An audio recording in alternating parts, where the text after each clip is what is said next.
Hi everyone, I'm Nitai Duranja, co-founder of Education for Life, and today we're going to talk about the life skill action charts. These charts are a key part of Education for Life. We talk about what EFL stands for. It's preparing students to succeed in life's challenges. So it automatically broadens it into a whole life perspective. Yes, it's important to learn your math and to learn how to write and read and the other things that are part of a more traditional curriculum. But in Education for Life, there are certain key skills that just if people don't have, they're handicapped. They're literally handicapped when they go out into life. Take a real simple one like diet. If someone goes out and graduates Phi Beta Kappa, Summa Cum Laude, whatever the awards are, from their university, and they don't have a handle on their diet, they're not going to succeed in life. They're going to develop all kinds of physical disabilities. Their energy level will be erratic. All kinds of things that undermine all that book learning that they got in other areas. So Education for Life simply says, okay, let's look at these. We call them enduring values or enduring skills, life skills. Sometimes people divide things into hard skills and soft skills. And the hard skills are the typical academic skills. The soft skills are things like, balancing your checkbook or something like that. But I like to think of it more in terms of this idea of enduring, because there are certain parts of life that it doesn't make any difference what country you're in, what historical era you're in.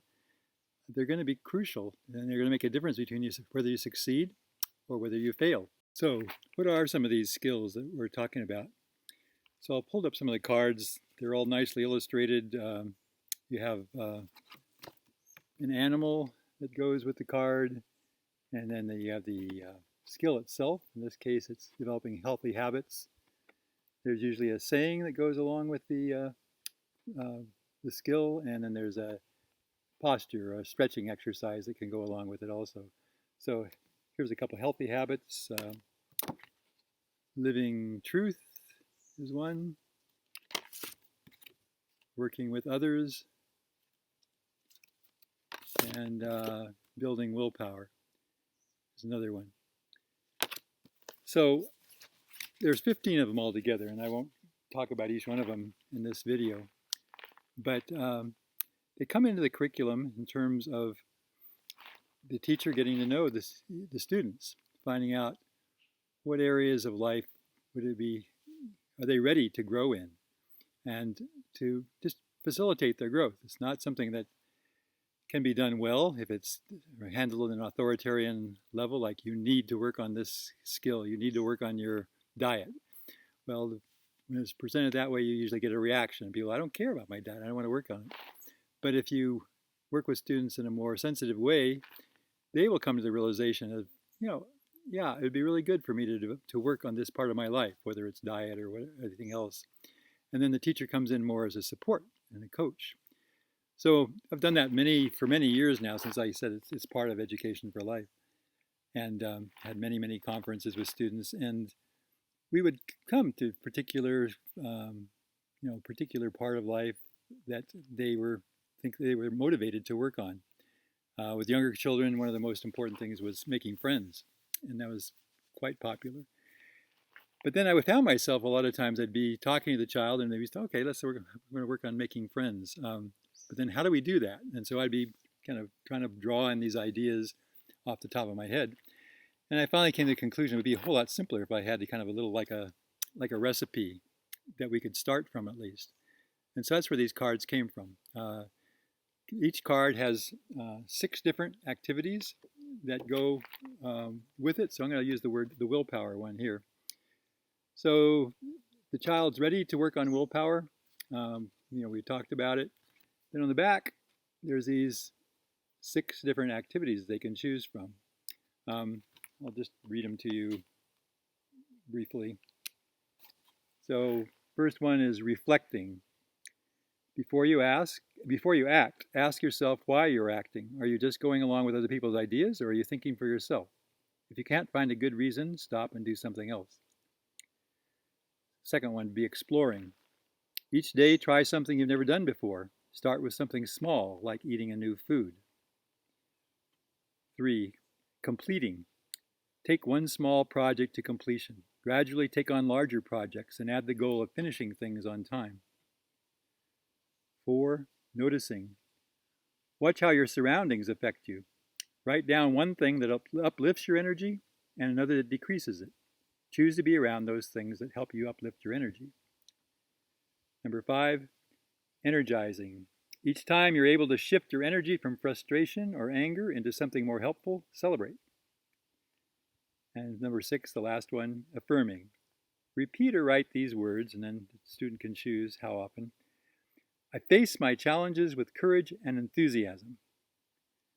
This affirmation can also be used with the willpower pose, which is on the front of the card. So we've gone over these 6 different activities, and now there's an action chart down at the bottom here. So here's where you try to help the student choose something that's realistic. You don't want to go, unless you're a really special person, you're not going to try to do all 6 at one time, especially to start with. But you find 1 or 2 that you feel that this would be something that could be helpful. And so you just check it off on the this side. And then there's a little daily chart where you just, okay, now how many times, what's your goal for this week? How many times do you think you're going to try to do it? You map it out. You might write the number here. And then you keep track here and like, okay, every time I do it, I make a little check mark. Gives you a way to have some accountability. And then there'll be another conference after a week to look at what happened. Did you make progress? Yes, no? Do we need to adjust the activities? Did you try to do too much? Maybe you succeeded. Anyways, you start to see. And the ultimate goal here is basically just to give the student a chance that they can change their lives. They can take a particular part of their life, and if they work on it in a conscientious way, they can just be able to see that they can make success. That's a huge, huge realization to take into your adult life. So there is a little resource book that goes with it. It's called the Parent Teacher Guide. It goes through a lot of the different things, the things I've talked about already, but it has a few other things in here too. It's available with the charts. And the question comes up, okay, so a lot of my work, especially it was with working one-on-one with the children. We would have a conference time where these things would come up. And I highly recommend that if that's at all possible. But some cases that might not be possible.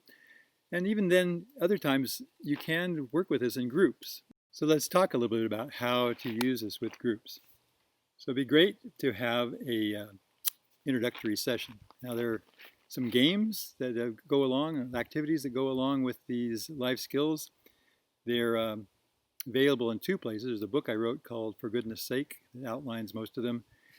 And then a lot of them are also on the website, edforlife.org. If you look under the life skills chart, you'll see introductory activities. They're basically, if you're familiar with the flow learning model, which is also part of EFL, they're basically about awakening enthusiasm. So they'll have something to do with the topic, but in a fun way, and just brings it up into the children's consciousness.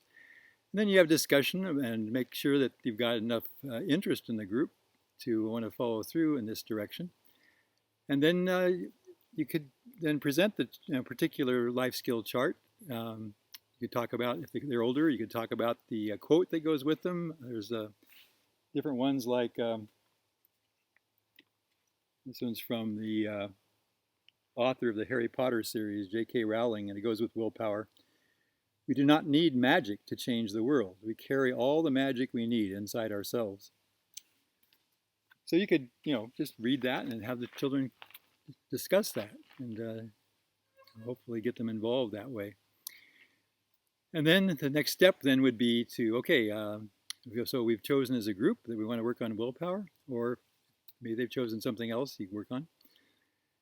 And then you can kind of go through the activities on the back of the card.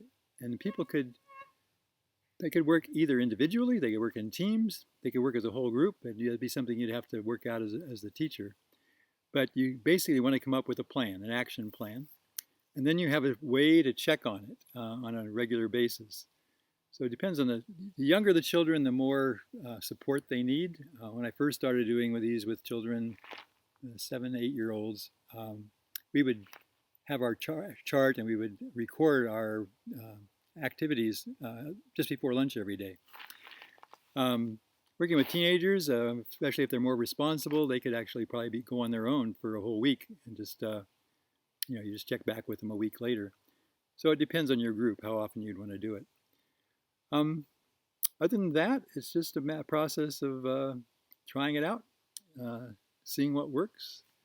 If you do it, if you start on a good platform and build up a backlog of successes, you're going to find you have a tremendous enthusiasm, because that, especially we talk about teenage being the will years, this kind of thing just really unleashes their higher potential. They just start to see, oh my gosh, I can use my will to change basically anything I need to in my life. So in summation, I just wish you the best in trying out these cards. One of the things you'll find is that as you develop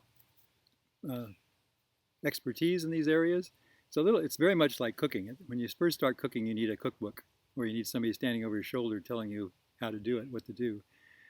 And with these cards provide that. They provide a kind of a solid platform.